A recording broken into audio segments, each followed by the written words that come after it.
FMCG, insurance, the healthcare sector, finance and retail, and travel risk. And I've also dabbled a little bit in the NGO sector in my first job, which was years ago, probably before some of you were born. In my corporate leadership roles, I've built a knack for launching and leading effective and cost-effective IMC strategies, public relations campaigns, brand growth, strengthening brand reputations for the different brands that I've worked with. I'm currently based out of Johannesburg, and I own a digital marketing and online reputation agency called Sprouting Tree Group. The Sprouting Tree Group is named after my surname, for those who understand Shona. I have a client base in London, Atlanta, Lagos, and Johannesburg. And as the Chief Digital Transformation Architect for the group, I lead and design and build the implementation of digital transformation strategies for the group. And I help organizations, brands, solopreneurs, entrepreneurs, guys like you, KFM consultants, to define and deliver digital transformation journeys by connecting the power of new digital technologies and mediums. I work with business founders, CEOs, board members, and the agency's main thrust is to deliver smart, sustainable, and innovative digital automation tools, models, and frameworks for our clients. We also have an arm of business coaching, mentoring, and just delivering transformative digital branding workshops, specifically to women, because I'm quite passionate about women in the digital space. But I do get to speak to men as well, young guys like you, Kuda. So we help professional women, entrepreneurial women, across Africa to kind of just increase their visibility at work or in their businesses so that they can get clients, speaking gigs, media, interviews, and just boost their online profile. Because with the now limited physical networking interactions, with the whole COVID situation, the aim is to build powerful online presence for our clients, and just to help them bring out their smart, confident self, on digital platforms. Because you find that for a lot of them, this whole thing called digital is just a huge, humongous animal altogether, and navigating it just freaks the hell out of a lot of people. So yeah, I think that's basically me. I don't know if you have any questions about my background, but yeah, that's me. I think another thing I could say is, whilst my professional passions are in tech and innovation, I believe I'm also called to help those who are lost and hopeless in developing and defining their purpose. So in order to achieve their highest expressions of themselves. So I kind of help people in general along that route, because I've come to a point where I believe I know my purpose and I understand my purpose. It's been quite a long journey to get to this place, but you find that a lot of people, young and old, actually, despite the careers that they're in, despite the businesses that they're doing, or just despite their lives in general, just don't know whether what they're doing is really what they should be doing, or are unhappy in whatever they're doing. So I do that through a platform called Destiny with Purpose. And then I also host a weekly podcast called the Purpose Cafe, where I interview, you know, inspirational Africans to hopefully instill some sort of inspiration in my audiences. So yeah, that's me in a nutshell.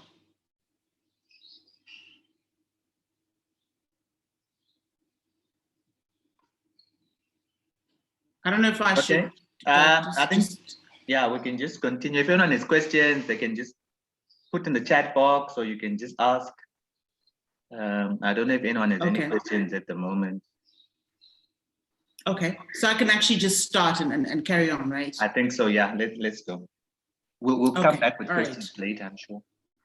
Yes, yeah, I think I like to actually get people to listen, get the feedback, you know, get your notes on there, and then ask the questions at the end, so that it doesn't interrupt the flow for others who probably maybe you know, intensely listening.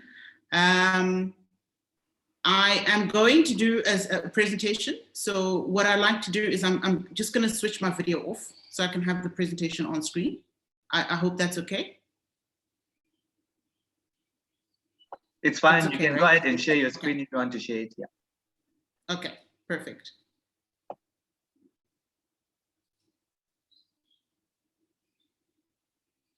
I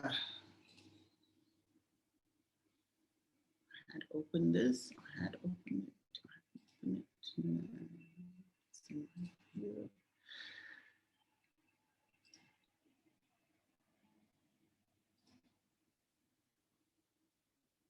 Okay.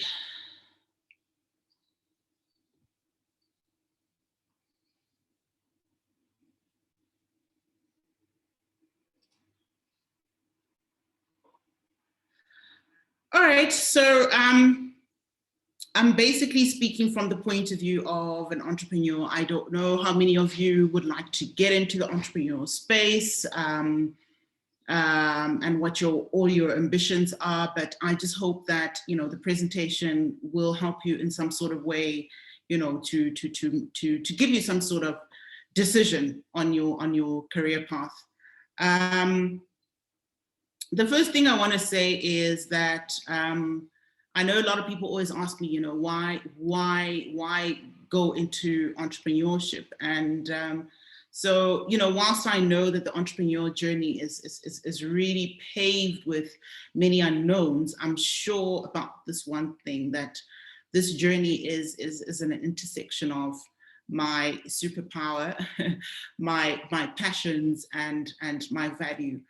And one of the main reasons for taking this leap of faith out of corporate into this wading into this unknown space was to chase my mission, you know, to build a company that is aligned with my values. I think I did speak to you about, you know, the purpose factor.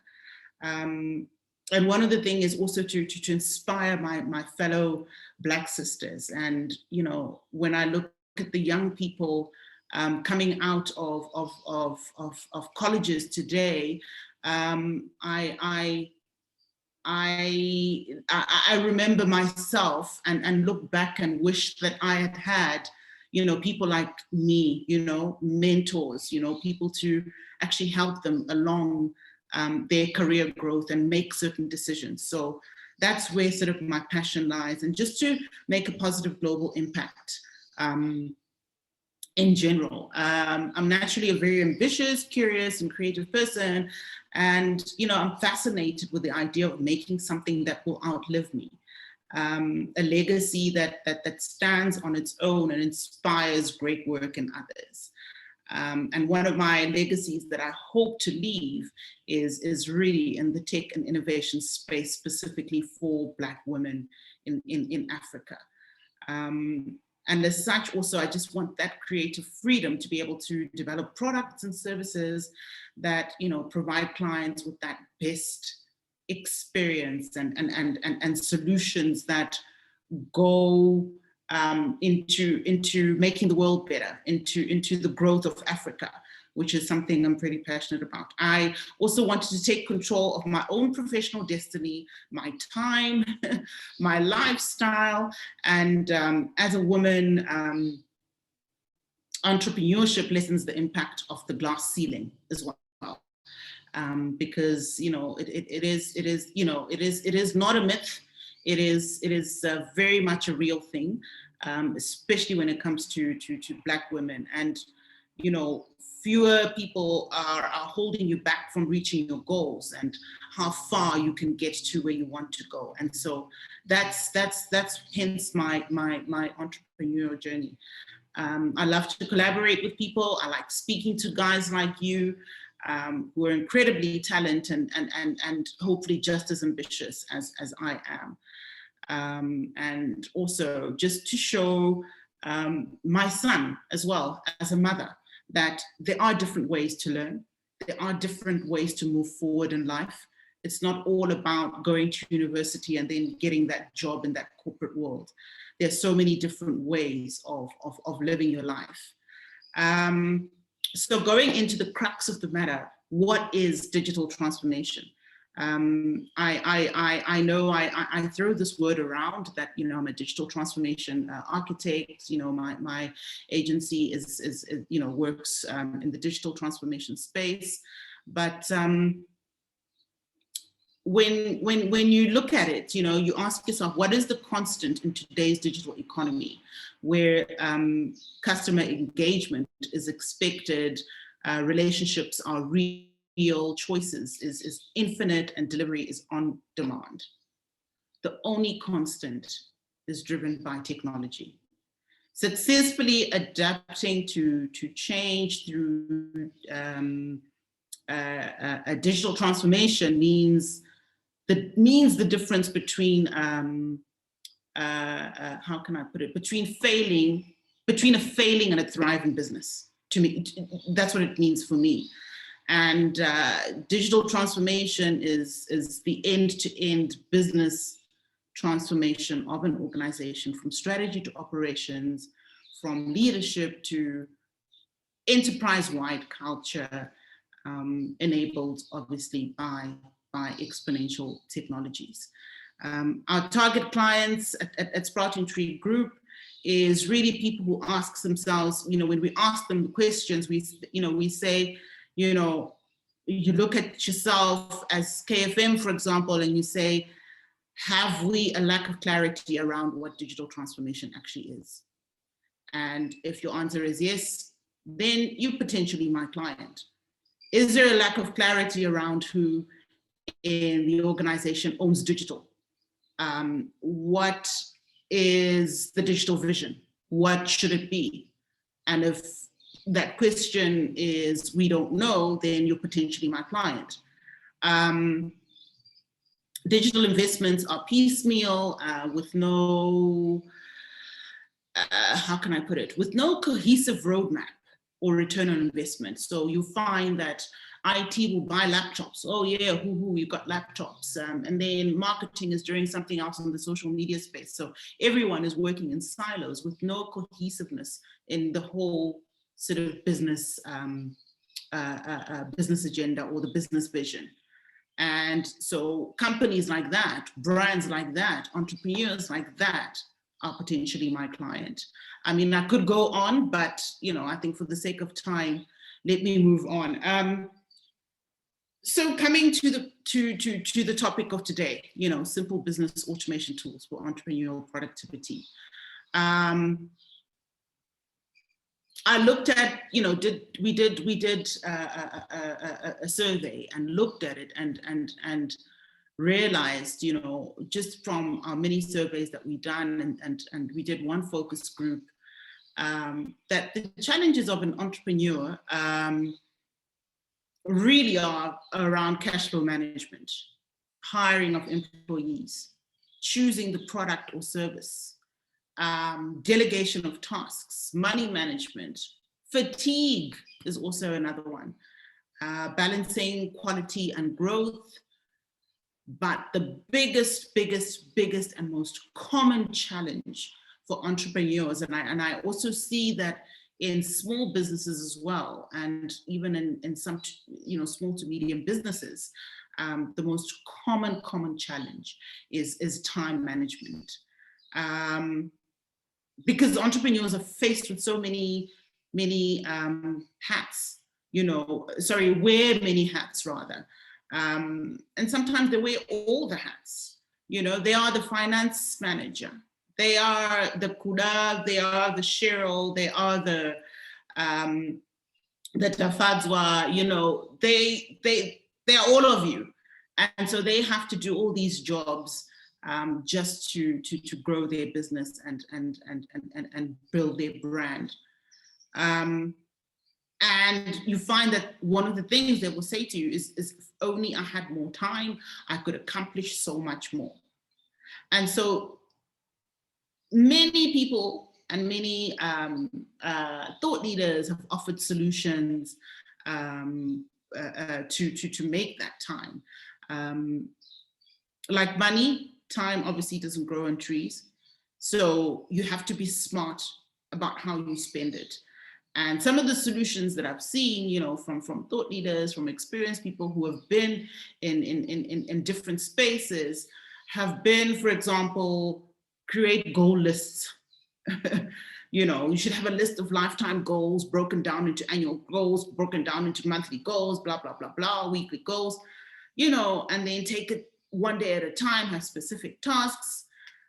One of the other solutions I've come across is, if any of, once you've done that, if any of your tasks do not mesh with your goals, eliminate them.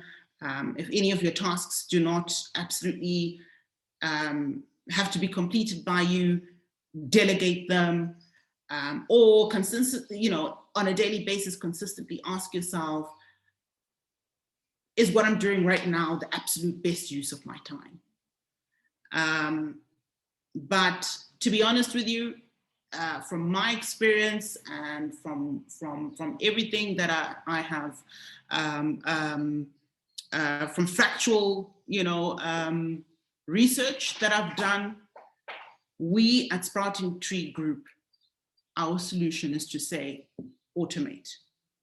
And one of my favorite things to say is, if your business depends on you, if your business depends on you, you don't own a business. You have a job. It's the worst job in the world because you're working for a lunatic. And besides, that's not the purpose of going into business. I think I've given you a little rundown of why I went into entrepreneurship. The purpose of going into business is to get free of a job so that you can create jobs for other people. So again, if your business depends on you, then you don't own a business. You have a job. Across industries, automation has become a key success. And some of the stats, I think I have one here, that talks about, I have gone through what digital transformation is. Sorry, I'm just lagging behind with the slides here.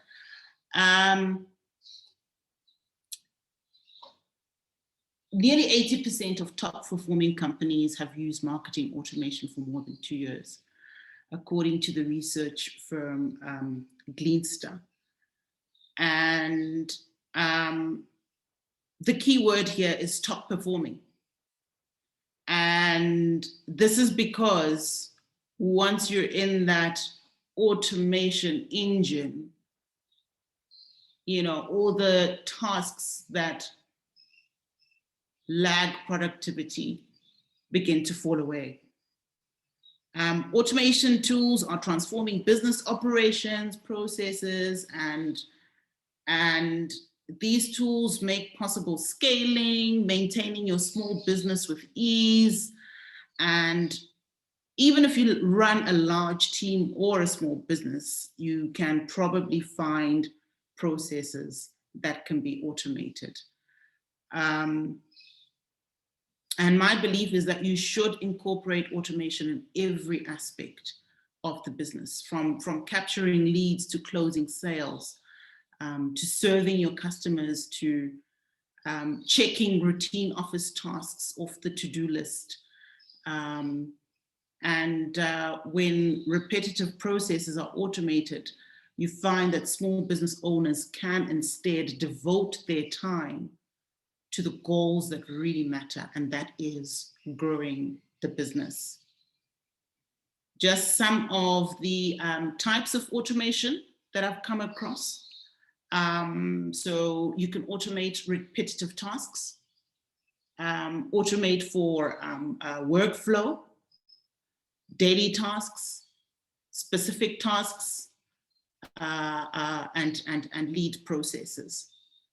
If you'd like me to go through this in detail, or if you have questions on this slide, just note them down and I can go back to it, because for the sake of time, I don't want to dwell too much on it. So this then takes me to the tools. And my disclaimer here is that there are a lot of automation tools. It's like a plethora of them on the internet. There are so many that you find a lot of entrepreneurs end up getting so confused, and to a point where they actually almost prefer to do their work in the same way that they've done it before, because although it takes them longer, it's easier because the learning curve is not as is not there. And also they don't have to do research in terms of finding which tools works for them. And that's where we come in, because I've done a lot of testing of automation tools. I use some, I've discarded some. So the ones I'm going to share with you today are some that I use, and some which, although I don't often use, I've also tested. And the ones I'm going to give to you today are very simple tools that will help you, at KFM, in your different job roles, and even in your own personal capacity as well. So whilst you may or may not know some of these, because I believe that some of you might know these, some of you might not know, I believe that these can really help you to easily automate business tasks and boost your creativity, your productivity, and save at least 2 to 3 hours for each staff member. So I'll start off with meetings. So I'll speak to the tools in the context of meetings. And I think it's at this juncture that I will start my video again. And I would like, if anyone, because I don't want to keep talking, if anyone knows any automated tools, what tools do you guys use at KFM? Do you have any? What ones come to mind based on everything that I've said so far?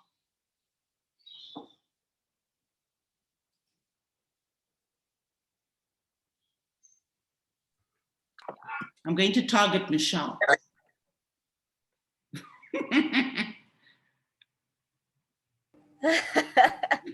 Wow. Yes. Yeah, I think, I normally have the answers, but yeah. So you don't use any automation tools. You don't automate anything in your tasks, in your daily work.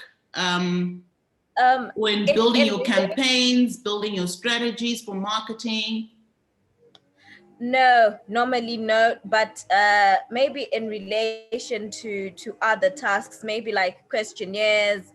I can use, sorry if there's background noise, we have a mower. That's fine. Yeah, someone's cutting the grass outside. Sorry if there's a background noise. So yeah, but normally maybe for things like the newsletter, we have a template. We use MailChimp, and then when you look at things like questionnaires, I use online questionnaires to send out stuff. Which one in particular? MailChimp. Okay. Now for your questionnaires. Normally we use the ones from Google Forms. Okay. All right. Yeah. Okay. Yeah. All right. Okay, cool. So kind of gives me an idea. So with meetings, like I said, I'm talking to you about tools that I currently use, tools that I have used, and tools I've tested, which is my role today, is to help you save time so you don't go out there looking for tools that are probably similar and you don't have to do the research. Because you can say, yeah, Farai said this one is good, so I'm going to use this one, right? Disclaimer. Yes. Don't come back to me and say it doesn't work. She said it works, but it doesn't. So the first one is so the first one is Calendly. Has anyone does anyone have heard of it? Or yes, I have. Or Sitmore, you have? Have you used it? Well, I just registered on it, but I've never really used it. I always use my Google Calendar. Okay, all right. Yeah. That is one of the best tools out there, because what it does is it links to your Zoom, it links to your different apps. And so I can come to your website right now, the KFM website. I can already see that Mr. Midzi is free at 9:30 tomorrow on the 28th of, and then I set a meeting up. So we don't have to go back and forth with Mr. Midzi's, with Tafadzwa. I don't have to go back and forth with you and say, okay, when is he free? Okay, let me check his calendar. I can already see his calendar using Calendly and just set up the meeting. Okay. Right. Then there is Fireflies. I don't know if you've heard of Fireflies, but it's an AI voice assistant. So in this meeting that we have right now, it automatically records. It can transcribe the full meeting. If you need it documented, it can literally transcribe everything that we've said. It will search across your voice conversations, and Firefly can transcribe live meetings right now, live. It'll be transcribing as we're speaking, and gives it your audio file and sends it to you. It can also skim the transcripts while listening to the audio afterwards, and review like an hour-long call and collate it into 5 minutes. That's Firefly. So those are the two for meetings. And then from an admin perspective, I don't know if anyone has heard of Unroll Me. No? So Unroll Me is important to effectively manage email as a business owner. It creates timely responses and can mean more to businesses and happy customers and partners. So if you feel like it's difficult to sift through the business of junk mail, because I think I can safely say, you know what, spam is just the worst thing out there. It will sift through your spam. You don't have to sit there and say, this is spam. It will sift through your spam, and this free service allows you to create just one rolled up email that consolidates the emails of your choice. So it just sifts through and just takes the emails of your choice only. And so it scans your emails from all subscriptions and allows you to just bulk unsubscribe. How irritating is it to get sent all those emails that sometimes you haven't even subscribed to, but you literally have to go into the email, look for the subscribe link, go to the subscribe page and unsubscribe and do it manually. But this will do it for you. Project and task management. The one I love and I use a lot, in fact, I use on a daily basis, is Meister Task. It's an online task management tools for teams. And you can basically view your tasks. It's a project management tool. So it just tells you where you are, deadlines, what you need to do, what tasks you've forgotten, and it helps you enter, all your tasks and chop and change. And what I like about it is it's beautiful. It's its interface is just so nice, so you don't feel like you're working when you're looking at it. And another one is Trello. Sorry, if I can interrupt, what was the name of the one you just mentioned just now before Trello? Meister Task. So okay. Just a quick one. The other thing I'm going to do is, I have done already, because I did not want to give you all the details in the presentation, because then that takes your focus away from what I'm saying. So for each of these, I have a linked PDF for you that I will send to Mr. Midzi. Then you can all see what I'm talking about. And then you can pick and choose what you want to use at the end. So that's Meister Task and Trello. And another one that I use is Airtable. Airtable is very nice for events. I don't know who of you does your events and stuff. And I know that in the last year or so, there hasn't been many physical events, but it helps you plan your events. It gives you, put in your topics, who is the speaker. It's just, the whole interface is pretty good. It helps you plan your campaigns for those who do marketing. It helps you plan, for example, if you're a blogger, it helps you plan your editorial calendar. Podcasting, same thing. It just helps you, gives you a nice view of what and streamlines and automates your whole workflow from that regard. Then just to move on quickly, for collaboration, the one that I like to use, I don't know if any one of you has heard Microsoft Whiteboard. It's a digital canvas. You've gone into events, seminars, workshops, and you've got the whiteboard that the presenter is talking on. So in a situation like this, it's actually a digital whiteboard. We can actually write on it, delete, clean it out, and write, and have our brainstorming sessions on it, and save if we need to save the stuff, and it sits on the cloud, and we can share it with other team members perhaps who haven't attended that workshop or that seminar. You can mark your whiteboard, do not erase, you use it with a stylus, it's got a keyboard. It basically works just like a physical whiteboard. For customer service, it's another free tool called Freshdesk. And Freshdesk offers the best customer service management out there. That, after testing this, I felt that this one worked very well for me. It sets up canned responses, sets bulk actions that can be categorized, delete or assign tickets. I don't know if you've been to a service organization, or say you've gone to, I haven't been to some in a while, or maybe you go to Econet, right? And you stand in queue and it gives you that ticket.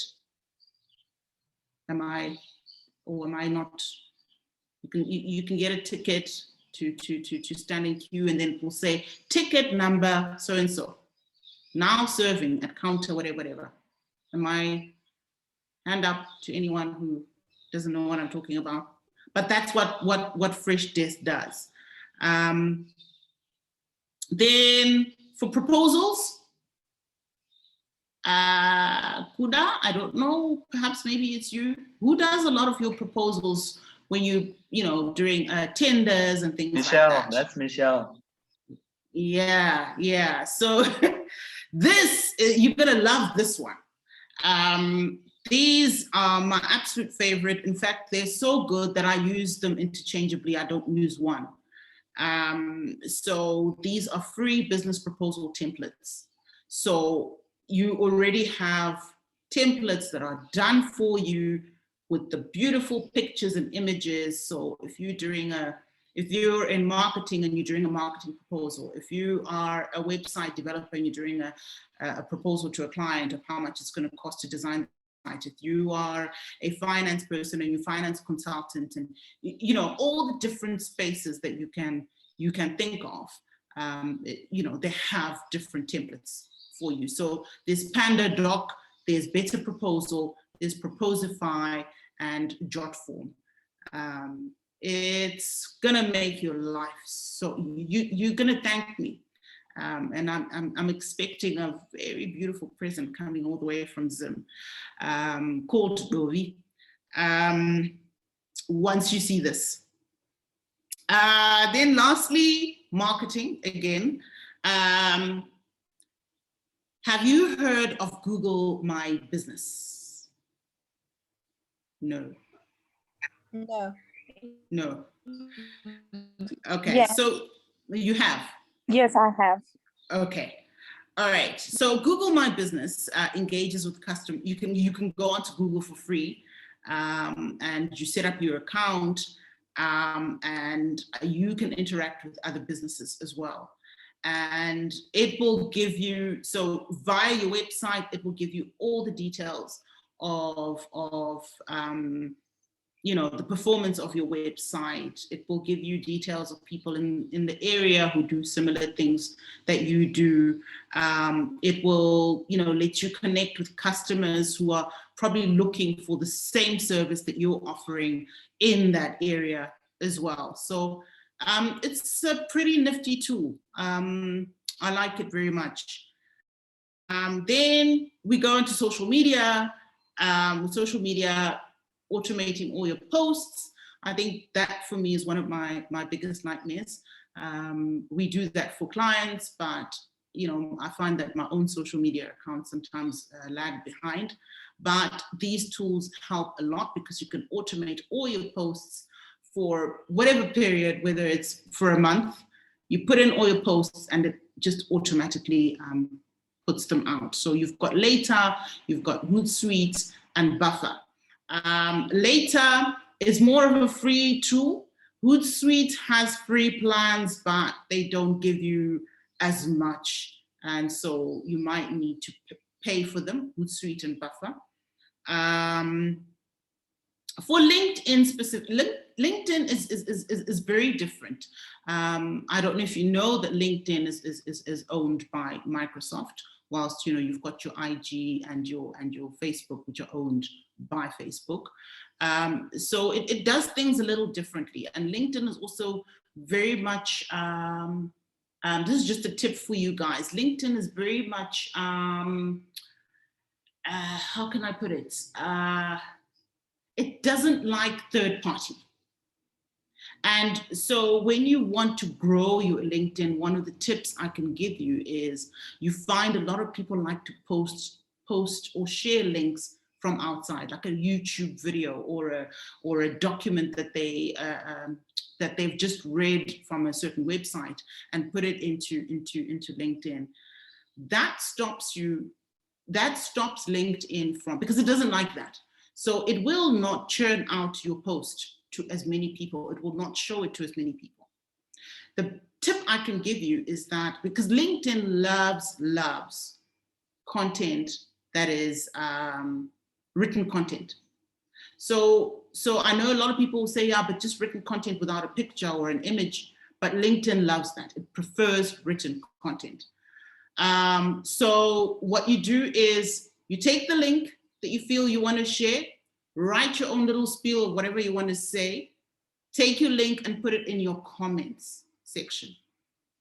What you're doing here is, because LinkedIn also likes engagement, right? You are actually engaging with the post because you've put it in a comment, firstly. Secondly, you are not stopping LinkedIn from sharing your post. That's just a tip for LinkedIn. LinkedIn doesn't have as many automating tools. In fact, the automation tools for LinkedIn for posts are mostly paid for. So there's always a bit of it's a dicey one. But I can give you two, which I feel are quite, I've tried, they're pretty good-ish. There's Duck's Soup and there's LinkedIn Helper. For Twitter, if you've heard of TweetDeck, absolute magic. I sit in an hour or two, I can put my tweets over 3 months, like 3 tweets a day in about an hour or two. I put all my tweets, everything I want to say. And then during those 3 months, obviously I tweak them based on the, context of what's happening at that time. But I know that I already have tweets for the next 3 months. And then after 3 months, I do that again. So TweetDeck, remember that one. Then yeah, I think that's pretty much it.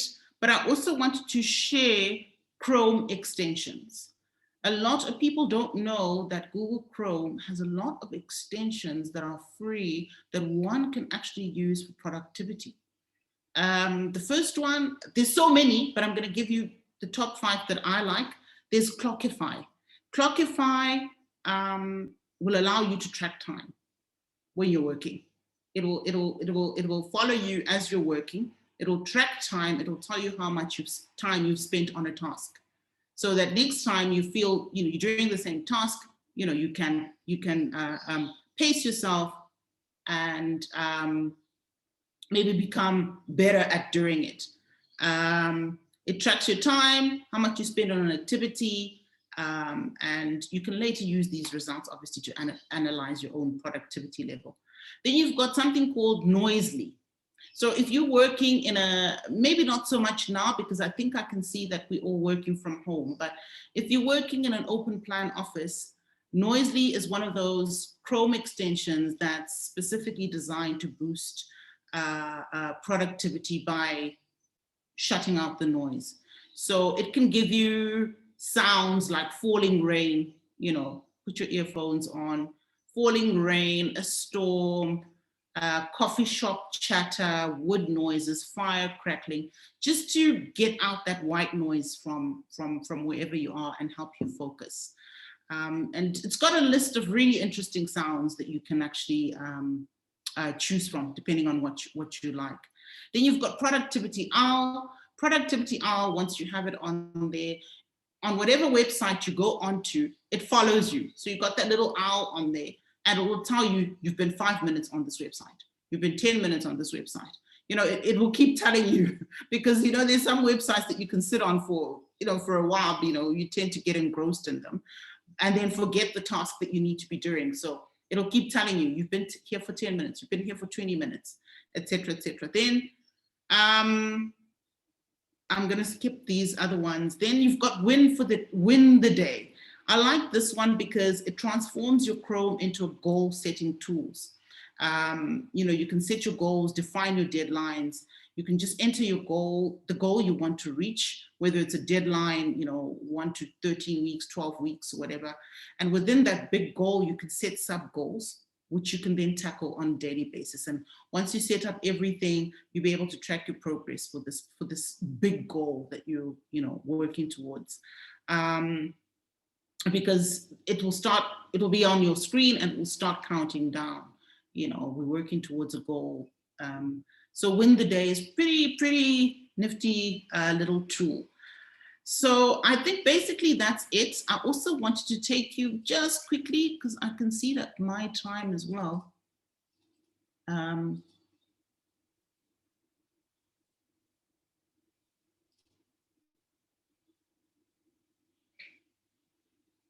Is everyone still with me? Can I get a yes? Yes. Yes, we're here. So just one last one. I know many people might be aware of these, but some actually, I like to go through it because, sometimes we assume that people know, but people don't. So Google has got so many products. And I just want to take you through the site quickly. Then you can just go through it yourself. I'm going to put the link in the document as well. I forgot to put this link. But if you go through it, there are just so many little things that you can use. A lot of people know Google Translate. People know Google Maps. We all know Chrome. We all know search. But there is so much more to Google that you can use. I'm not going to go through them, obviously, for the sake of time. You can sit and just go through them and in your time and find what works for you and what doesn't. You know, you've got Google Classrooms, you've got Forms, you've got Docs, Google Fit, you know, for those who would like to. There's just so many things that you can actually use here for productivity. Yeah. So I think that kind of ends my presentation. Might just be a little out of time, but if there's any questions that you would like to ask me, this is the time to do it. Thank you for your time.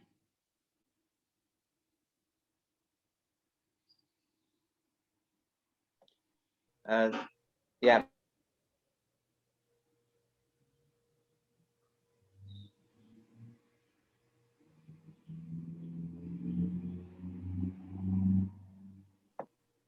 Even if it's a personal question, you know, about my career, or if you want to know anything, it doesn't necessarily have to be about the automation tools.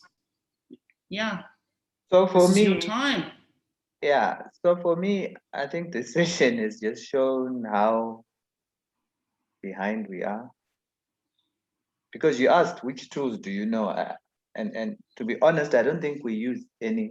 Passmode, do we use any automated tool? No, the honest truth is, as a team, I don't think we're using any of these tools. I know people know them individually, but we're really still old school. When we're tracking our proposals and assignments, we're still using Excel basically to update and track. So I think this has been really useful. And especially you young guys, I think I can understand for myself as the old man of the group, not knowing. But Sherelle, Linda, yeah, this is stuff that you guys need to master so we can see how to use this as a team. For me, especially around productivity, because now that we're working from home, it's so difficult to gauge productivity. You can try and use outputs and tasks, but I think it'll be good to have it automated, even at a personal level, for you to see for yourself just how productive you are. I like those ones. I think I'll take a look at those. So. Yeah, I will obviously put them all in a list. So remember, the idea of me being here is to help you guys manage your time. So I don't want you guys going now to sit and research, because I've done it for you. So I'm going to give you the. I just want to share quickly. So, for example, I just want to give you just a quick visual so that you can see. So this is Better Proposals, one of the ones that I use for proposal templates. So if you go in, can you all see you can all see my screen, right? Yes, you can see. Yeah, so it will obviously it is paid for, but it gives you, I think this one gives you like a 30-day free trial. But once during that trial, you can quickly use the different ones and fully utilize it, and then save your templates for. It might then not automate later, but at least you've managed to get some guidelines from it. So, for example, you've got proposals. I'm just going to click on there quickly.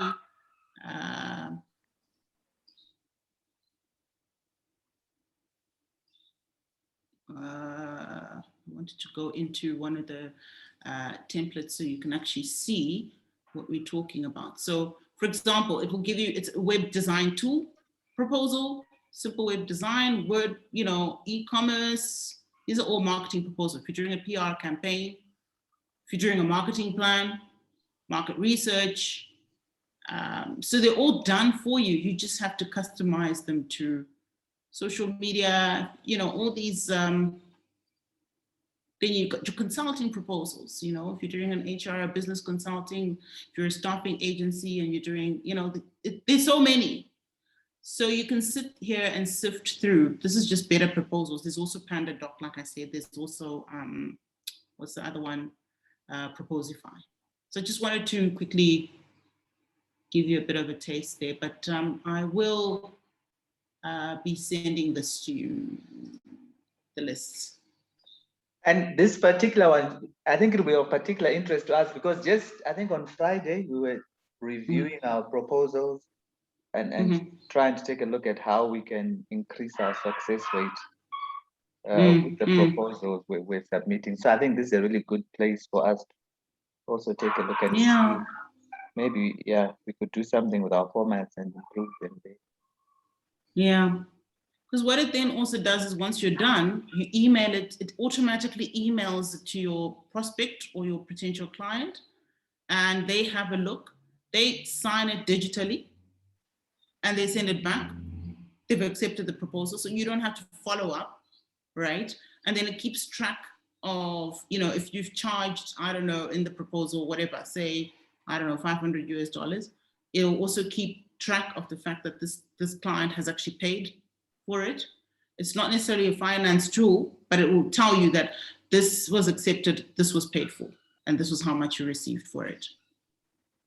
You know, it's not a finance tool, but at least it will keep track of that. And then if there's any feedback from the client before they sign, if they say, no, you know what, can we just adjust this a little bit? There's a section for them to say, you know, maybe adjust this section, or maybe we're not quite happy with this part, and then you adjust it, send it back. So, you know, it's pretty cool that way, you know. It really does save you time because you don't have to keep following up. The only follow-up you do if you need to is just go to it, press a button that says follow up, and it will send the email automatically. You don't need to be,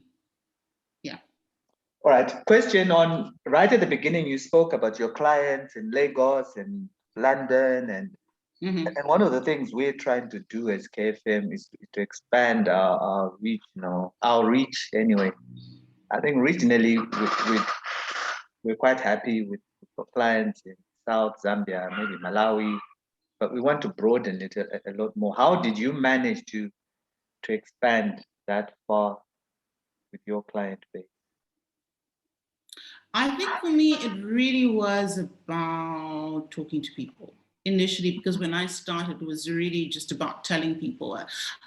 You know, just as a marketing person, the marketing background that I have, one of the things I've found over the years is that there's nothing more powerful. We can do as much social media campaigns, as many advertising,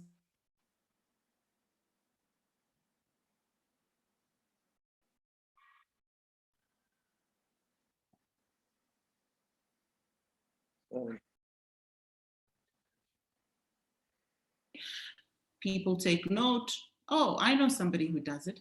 And I think one of the things that has attracted, besides obviously, you know, the fact that I'm good at what I do, is that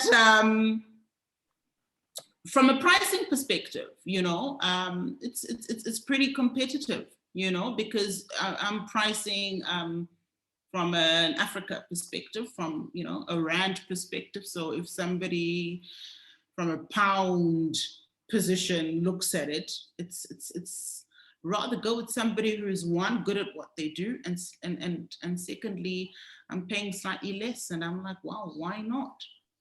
Because I'm still building my business. So, you know, I'm not really picking and choosing at this point. So that's how it's happened for me. With Lagos, it was really about social media. So because initially I was on social media a lot before, I got very busy, but it was really just about the networking. Started talking to people, met this lady, she's in Lagos. I actually had her last week on my podcast. She's a content creation guru. So if any of you are in that space or want to know more about content creation specifically, listen to that podcast. So yeah, and through building that relationship, that's how that happened. And getting into business, this part, I don't know if you touched on it, but for me, it's always been interesting how you always wanted to go into business for such a long time. What eventually got you to do it? Not that I want these guys to leave KFM and go start their business. I'll be in trouble if that happens. Oh my goodness. Okay, so for me, I think because obviously we when you get to my stage in life and you want to help everyone, you got to be honest, right? So for me, it was, and like you rightly say, I've been wanting to do this forever, I think for the past 10 years, right? And so far I've been in business for about two years. But it was really, fear, just the fear, that thing about, I've got that paycheck, that thing, money coming in on the 25th of the month, and oh my goodness, I want to do this, but I don't want to, I can't, what's going to happen to me? What's going to, this all sorts of doubts and, self-esteem and everything that plays in your head. And in my particular case, my personal case, it became a matter of being pushed out rather than being pulled to. For me, it was a push out because we got retrenched, which worked out well in the sense that, yes, it's not good to be retrenched, but also when you get retrenched, you do leave. I don't know if you remember that, what was it called? It was a game show. You leave with nothing, goodbye. You're the weakest link. You leave with nothing, goodbye. But I left with something. So which was like a sign from God. Like, how much more does God have to tell you that, you need to start your business? Because I knew it. I knew that that's what I needed to do, but I had been told by so many people, but it just was that fear. So you get pushed out with the money. Yeah. That's my story. Yeah, that's fantastic. my story. So linked a bit to that. So you find that, I mean, I just said I don't want these guys to leave KFM, but we're pretty open at KFM about what we're doing. So I know all these guys have their little side hustles that they do and they talk about. Right. But sometimes I then worry that KFM is going to become the side hustle. How do you manage the two? How do you manage your work and the side hustle so that you're still productive at KFM, but you're still also having your sorry Tafaza, you're having your event company running well at the same time? Okay. I mean, I just used you as an example, but it could be Michelle's farming or Kuda's investment portfolio or Pasmo's $1 million project, Wow, I'm really amongst the greats, aren't I? I need to learn a few things from you guys. Is there a way of balancing it? What advice would you have? How do you, or maybe it's using all these automation things that you're talking about and saving. Yeah, maybe they're actually secretly doing it, and just you not don't know. isn't it? Yeah, because maybe they're already business automation people, and I think for me, when you spoke of saving 2-3 hours using this, I set up because I think gaining 2-3 hours in a day would be priceless. It would be. Because remember I said to you with my little surveys that I'd done, you know, one of the things was, how do I make more time? How do I need more time in the day, especially with entrepreneurs when you're just starting your business and you're setting up, you know, you just need more time, you know. And that's the one thing that entrepreneurs suffer from. And none of these guys have answered your question. I was eager to hear. They're not going to answer. Okay. Oh, okay. There's Tafazo. Thanks, Tafazo. Okay. I personally do my side hustle maybe in the evening, and most of my events, they happen Saturday, Sunday. So yeah, since we don't work on Saturdays, that's when I'll be running around like a headless chicken. Yeah. What kind of events do you run? Well, I do event planning and management. So I plan from weddings, conferences, parties, any type of event. Yes. Wow. Okay. Pretty ambitious young woman. I like that. I like that. But you see, that's one of the things that I find, you know, when I'm speaking to my people, is that I don't see that here. Sadly, you know, it's something that's inherent, or maybe not necessarily inherent, but something that has kind of unwittingly formed the DNA of Zimbabweans to just be that kind of person. And so even questioning them right now, I think we shouldn't even, because the capability and the adaptability and the flexibility is just mind-blogging, you know, because they're so able to be able to, you know, multitask, not so much because that's who they were initially, but because of the environmental factors, they've had to become those people. And I'm thinking of animals as well in the wild. You know, when we did biology and stuff, and they'd say to you that this particular animal had, you know, over the course of, I don't know how many millions of years, it adapted because of the environment. That's why it has these big horns, or that's why it's got this color.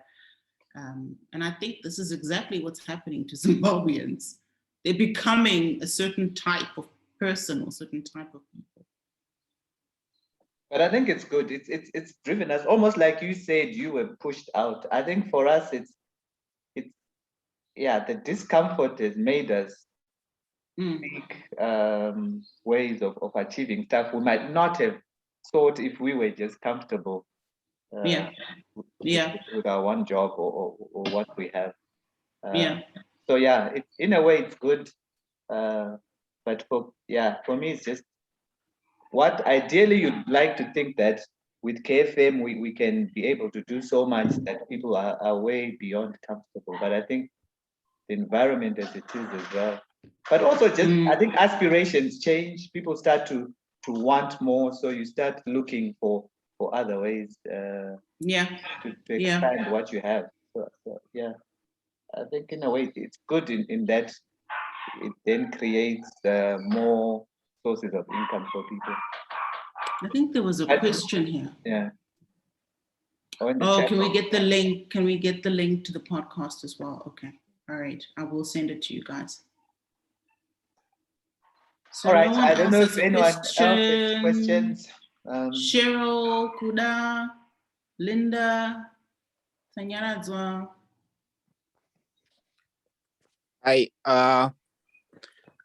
I just want to say thank you for the presentations. I think I personally really got hooked on two aspects that I'm looking forward on trying the productivity tools. I think one on proposals, then there was then there was another one on collaboration or on project.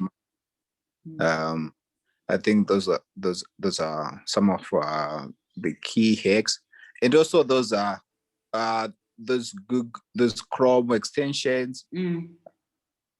Yeah, those are also really important. I'm going to try the ones that you mentioned. I've really seen some that I've been trying, but I'd not come across these ones that you mentioned. So I'm hoping when I get the full list, we'll be able to maximize on those ones. So thank you on that. But you're welcome. Is project management something that you would be interested? Because I think I only put 2 here. So I do have quite a.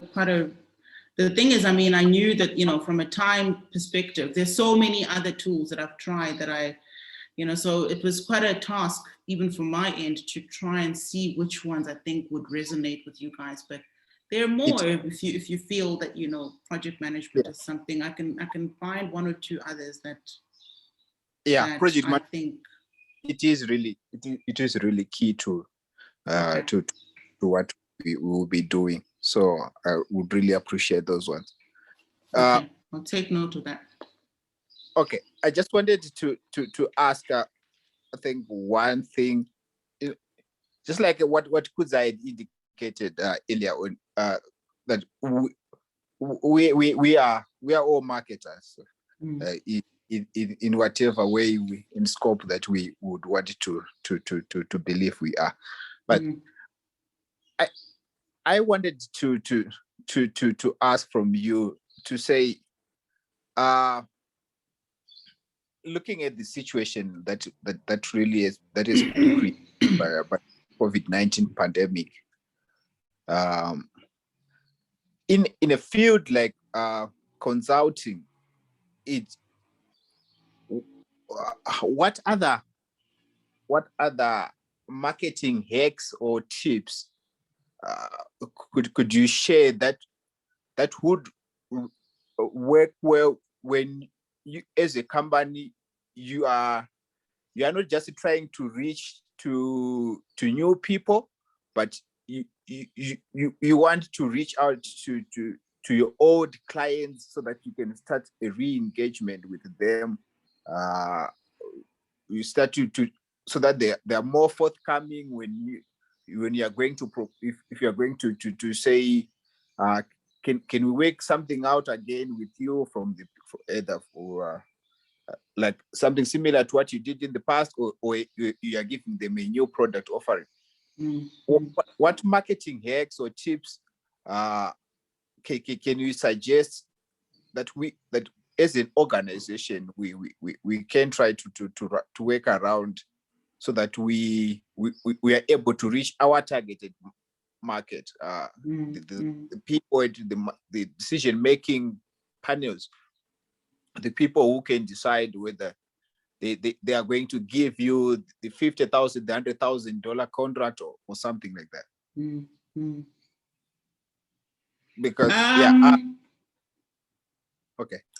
I think your question is in 2 parts, right? So it's really about, you know, general marketing, you know, how to reach a specific target audience, right? And then I think the second part of your question was, how do you re-engage with previous clients? And so I think I'll answer the second one first. You know, the re-engaging part should not actually have to happen, you know, because once you have your marketing automation in process and in flow, you already are constantly always communicating with past clients. I'm talking in retrospect now. So had you had like a full-on marketing automation tool, because you have marketing automation tools like your Salesforce, your Eloquai, your HubSpot, etc. And these tools will, for example, say, send an email. Hey guys, this is the latest product that we have. It'll come back to you. MailChimp does that, but it's got a little bit of its own limitations.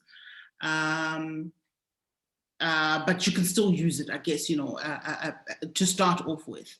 So, hey guys, this is our product, this is our service. They come back to you, hey, we're interested. you have 2 leads. It tells you you have 2 leads. It tells you, but out of the 2 leads, you had 5 people who were interested. What do you do with those 5 people? Interested means they engaged with it, but they didn't necessarily want to purchase. What do you do with those? So you have to sit as a marketing team and decide, when we have these 5, what do we do with them? Because we need to, I don't know if you've heard of the term nurturing in marketing. Yeah. They need to be nurtured.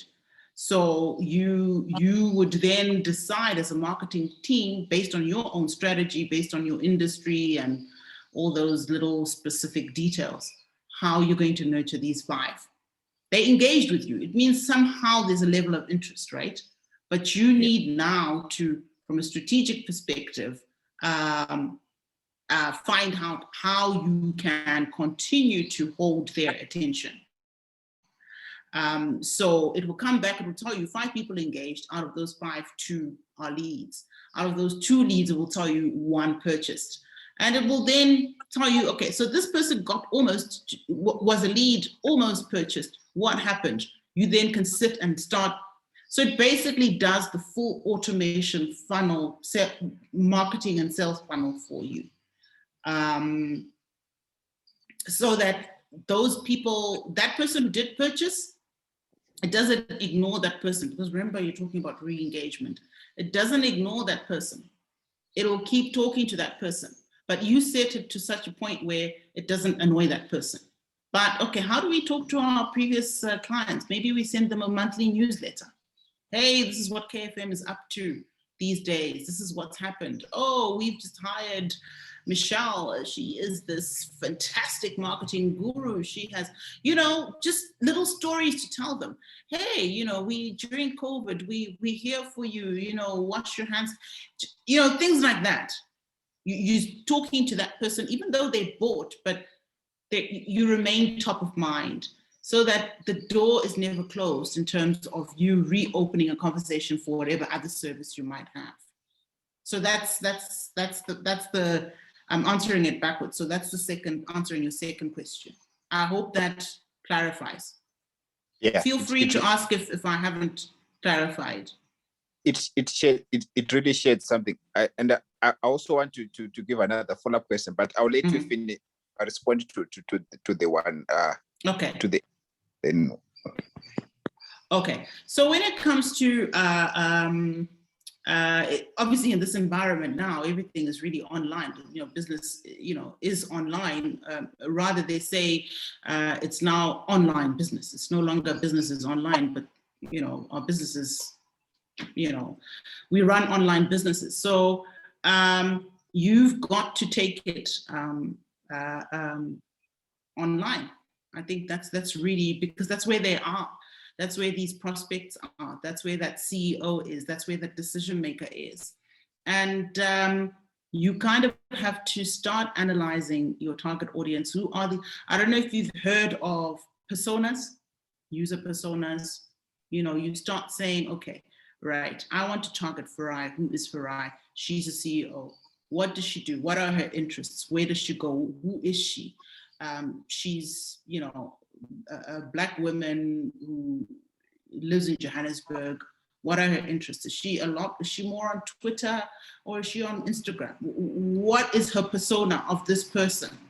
And once you understand your target audience, you're then able to specifically target them. Because I know a lot of people say, oh, if you want to target like your decision makers, your CEO, they're all on LinkedIn, go on LinkedIn. But that's not necessarily the case, eh? Because some of those decision makers don't like LinkedIn. Some of them don't even have LinkedIn accounts, but they probably love Twitter. They are those thought leaders who love to write like short little punchy things on Twitter. So you've got to go the full scale in terms of creating your personas and then targeting them based on their interests. So during a whitewash of let's just go to LinkedIn, let's spray and play, let's put posts and hope that they see us. I think you need to be more active in terms of, and more active and more strategic in terms of how you reach out to them. So if you, for example, I don't know, give me an example of a proposal that you might want to, or something that you might want to, or service that you might want to sell. Say right now, what do you want to, board evaluation services. Board evaluation services. Yeah. So for example, you could start talking to, I know that a lot of board members are of a certain age, generally. Yes. That's just the, and most of them are not necessarily social media savvy. Mm-hmm. Right? Yes. They're not. Yeah. So you could reach them through the Michelles. Was it? No, the Tafadzas. Okay. They're PAs. Mm-hmm. Right? Because their PAs are the ones who will be on social media. And their PAs are gatekeepers. Yeah, that's true. Find a way of catching the attention of their PAs. Because their PAs, much as, I think, Kudzai, you might disagree or agree, I don't know, I'm happy even if you disagree, but a person's PA is very influential, actually. Yes. They have the power to influence their the decision. They do. Yeah, I think they do, but Tafadzwa doesn't like to be called a PA. She says she's an executive assistant, so she's actually okay, all right. She's actually okay, me. Sorry. She can run the company when I'm not there. Sorry, Tafadzwa. Sorry, Tafadzwa. Okay. But you get what I'm saying. So it's time to start thinking outside the box, where I know it sounds like a radical idea, but that's how you do things differently. Because, we're always saying, how do we do things differently? How do we get to a space where, we are thinking outside the box? And that's one way. I know people will be like, but the executive assistant, but you don't realize just how much power they have. Yeah, that's true. So that's just one idea. I mean, I'm not, there are probably many others, but that's just a way that you could do it. So I'm not saying that's the only way, but I'm just giving you an example of a way that you could do it. All right, thank you so much. I think what I just wanted or to ask from you is if it were possible, maybe not now, but when you're able, if you can just share some tips on how you can get the most responses, or when it comes to like cold emails. We have this we have this idea that we wanted to coordinate, where we just want to try to send some cold emails about we would want to target probably both now that we have this insight about the PAs and stuff. We're going to target both the decision makers and the executive assistants and stuff. But we just want to send out some cold emails with our product offerings and stuff. So if you may just help with some tips later on how to get the maximum responses on when it comes to cold emails. How do we need to tailor make the email? How should it look like? What are the words to avoid? Or what are the ways that we can try to use in that can help? I think that will also be much more appreciated. But otherwise, thank you so much. It has been really engaged and really related. But thank you so much. Yeah, welcome. Great questions. Awesome questions. I love that. All right, guys, our time, our 1 hour is up. I think it's more than 1 hour. Like, I like the way you're saying that. Like just in case Farai doesn't notice that it's actually an hour 30 minutes. but thank you. Look, so much. I told you that today. Maybe it was a good thing that we didn't have it yesterday, because yesterday ended up being very hectic for me, because I lost some time with the load shedding, so it would have probably not been a good thing. But look, I mean, right now I'm probably gonna watch a movie, I think. Okay, no, fantastic. But thank you so much. I'm joking. I'm joking. I'm gonna be working. You're joking. I'm one of those people. I mean, I've had like 2 hours sleep, so maybe I might sleep again and then wake up and work, because that's the life of an entrepreneur, right? It is, isn't it? But I liked what you say, that if your business depends on you, you don't own a business. You've got the worst job in the world. So you still have a job, And I think for us, it's a constant challenge. We're trying to find ways around succession planning and stuff, so that I don't have to be there. I'm quite happy with the team, because I know now I can go away and they can manage the business very well. But it's such a big challenge when you find yourself needing to be there all the time. Yeah. So thank you so much for your time. Thank you. As could I say it, we're going to be calling on you to assist us. What he's talking about, this cold calling, is something we've actually haven't been too keen on, but we're thinking, you know what, let's see, give it a go and see. So we might want you to give us some tips on how best to make that work. But also, I mean, to support each other as well, just to see what you could do for KFN, maybe Sprouting Tree could take a look at our social media platforms, or it will be good to find ways in which we can then work together and also support your business. Yeah. Remember that LinkedIn tip that I told you? Just keep that one in mind. That was a great one. That was a great one as well. Because sometimes I wonder, why aren't these posts getting as much, they're not moving as much, but then I realized, like what you said, maybe it's because I'm copying third-party content. Yeah, LinkedIn does not want third, it doesn't at all. In fact, Instagram was so clever in that it allows you one link only. You notice that? Oh, okay. Is that why Instagram only gives you one link? Ah, okay. You can't hyperlink anything in the comments and you can't. So that's why people say go to my profile for links or something. Or what? There's something that people do that I've my bio. Yeah, my bio for the LinkedIn stuff. Okay. Yeah. All right. Oh, fantastic.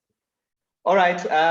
Okay, so I'm gonna follow up with this. Give me some time. I think maybe by tomorrow morning, then I will be able to send this to you guys, and you can share it amongst your team. Fantastic. Thank you so much. Thank you. Have a super blessed day. Same to you. All righty. Okay, bye. Bye.